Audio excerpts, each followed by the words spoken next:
guys, instead of a vlog for you today, I have a Q&A. This one's going to be themed around moving to London, and I've brought my very good friend Lucia along to help me out. Hi, so I moved here from Spain like a year and a bit ago. And I obviously moved a few months after Lou in January. You can watch all my moving vlogs, they'll be linked down below if you're interested. And I moved from New Zealand. We tweeted out and we also asked on YouTube and Instagram for some questions, and we've got a lot of them, don't we? Yeah, we do. So we're going to answer half on here and then half on Lou's channel. Okay, the first question comes from Lara, and she asks, what do you miss most about your respective hometowns? You want to go first? Should I go first? Yeah. Okay, so the thing that I miss the most, I think, is my cat, but that's not really about my hometown, but yeah, your cat's in your hometown. A way. Yeah. But if it's about my hometown, which is Madrid, I think it's just how close everything is and how little I had to travel from one place to another. Yeah, I think that's same with Wellington as well, which was my hometown. It was a really small city, which I always thought of as a bad thing, but now that I live in London, I actually kind of think it was kind of a good thing. Everything was so close together. And I also miss being so close to my family as well. Speaking of family, Ariel asks, how have you kept in touch with your friends and family back home? For me, it's just Skype and WhatsApp. I think that's kind of for everyone. Yeah, the internet makes it so easy to keep in touch with people back home. Like, they honestly don't feel that far away, because like I lived in a different city from my parents anyway in New Zealand, so I would always be iMessaging and FaceTiming them anyway. Sven Journal asks, what was the biggest cultural challenge that you both had to face when you moved to London? I don't think I really had any challenges per se, but I was thinking about this one before, and I think for me it was just the timing for eating, because you know in Spain, of course. Like it didn't take me that long to adjust, but in Spain we eat at like 3 p.m. or something, and here at work I had lunch at 12. So it was just like weird for me, because then at 5 p.m. I was like so hungry, and it was just like weird. That is interesting. I think there's not that many cultural differences between New Zealand and England, because England obviously colonised New Zealand. Sunny asked, how does moving countries affect your national identity, if at all, or is it even important to begin with? I don't think it really affects mine that much. I'm still really close to Spain. I still get to go there a few times a year, so it doesn't really make that big of a difference, but I would say that I do. I used to keep in touch with everything that was going on there before, and now it's just like it's harder when you don't have the local news. What is the news and all that, just to really, but I don't really care that much, so yeah. I think it's the same with me in New Zealand. I actually have a British passport, which is how I got to come to England, and so I've always been half New Zealand, half British, but I've always felt more New Zealand because I grew up there obviously, so it's kind of nice for me actually to like connect to the British side a bit more. Hannah asked, knowing what you know now, is there anything you'd do completely differently if you were to move countries again? I don't think I would do anything completely different, but that's a bit cool. Yeah, like that's a huge thing to say, but maybe I would have tried finding a flat on my own instead of sharing with other people. Because when Lou first moved over, you moved in with like a random, right? Yeah. So maybe I would have done that differently. Yeah. And I think for me, completely differently, I don't know. I actually don't know if there's anything I would change. Yeah. Maybe I would have not moved in winter if I had the option. Like, for me, that was how the timing worked out. Like, I had to move in January, but that was a bit of a shock to the system to like come over to freezing cold London. Nick, who comes from New Zealand as well, actually asked us, is the weather really as bad as they say, and the difference between New Zealand and the UK weather? To be honest, I don't think it's as bad as people say. No. Yeah, did you get warned? Like, before I moved over, I had everyone being like, oh, why are you moving to England? The weather. You know, did you get that too? No, I just got that it was gonna rain a lot. Yeah. I don't think it really rains that much. No, it doesn't rain that much. Yeah, I was expecting it to rain all the time and be freezing all the time, but people make it seem like it rains every single day, but it doesn't. The difference, it is different. It gets colder, it is darker in the winter and things like that, but it's all, you know, you can deal with it. Yeah. Ariel says, what are some things you brought to London and really feel now that you could have left at home? For me, I think that's just like nail polish, because I brought a lot of them and I really don't need them. But I feel like for the most part I brought like things that I really needed, and I didn't really bring things that I was just like, Yeah, I think the same with me, because when I moved over I had 2 suitcases.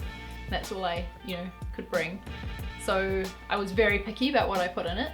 I think that I might be even harder on myself with what clothes I brought over, because I didn't bring that many, but I think I could have cut it down more, because shopping over here is much more fun than in New Zealand, and there's more to buy, so I could have, done without as many clothes. Okay, I'm gonna butcher this name, but I think it's Siley Jane, possibly?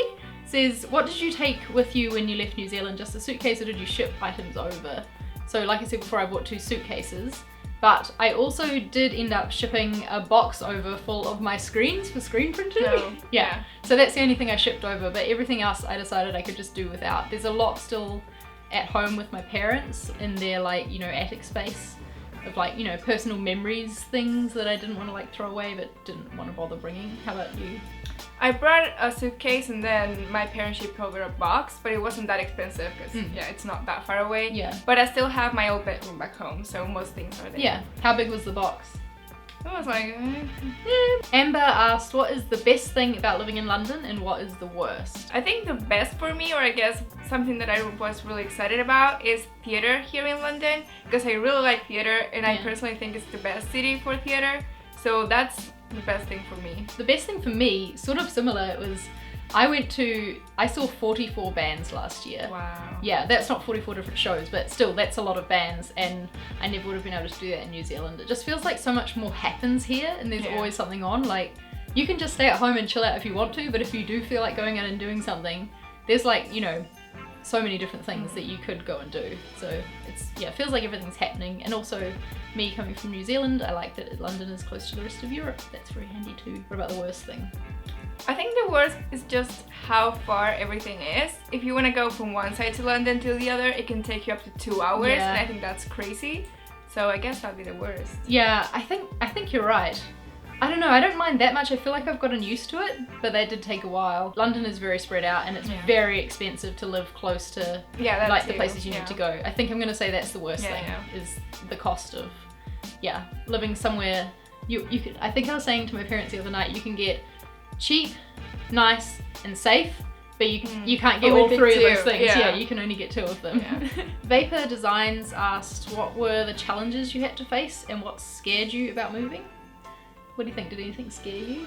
I don't think anything really scared me. I guess because I didn't come here with a job already. It was just like, am I gonna find a job? Am I just gonna have to go back in a couple months? So maybe that. I had a job, luckily, but there was still that thought like, you know, this was this huge move that I'm doing, and what if I don't like it over there? Like, I'd only visited London in the past, like only been, you know, for like a week at most at a time.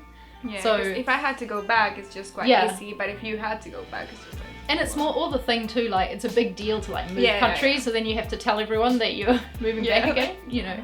Yeah, but I mean, that's okay if that happens. You just have to move over accepting that, I think. You know, you gotta be open.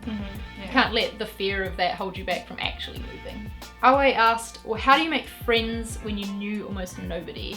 Fun fact, I didn't know Lou before I moved to London. True. We were just friends on YouTube, but we never actually met before. I think for us, we've just made friends that we've known from the internet, like YouTube mainly, so... Yeah, mostly YouTube friends and people at work as well. Yeah.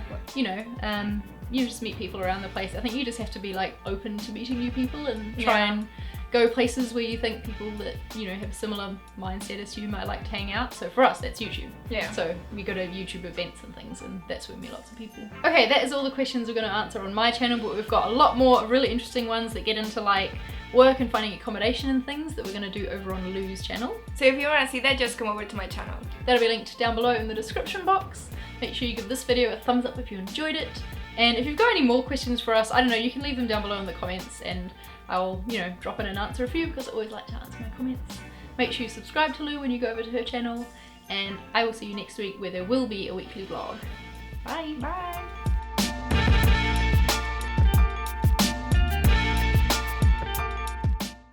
And there was enough space on the card. Woo! Hopefully there's enough space on mine. I was looking at the microphone for some reason. Instead of looking at the lens. You're like staring at it. Yeah, so I moved here from Spain like a year and a bit ago, so yeah. And I moved obviously in... Wait, you moved before me, didn't you? Yeah, like 2 or 3 months before. Yeah. Sorry, I got confused. Let's do that again.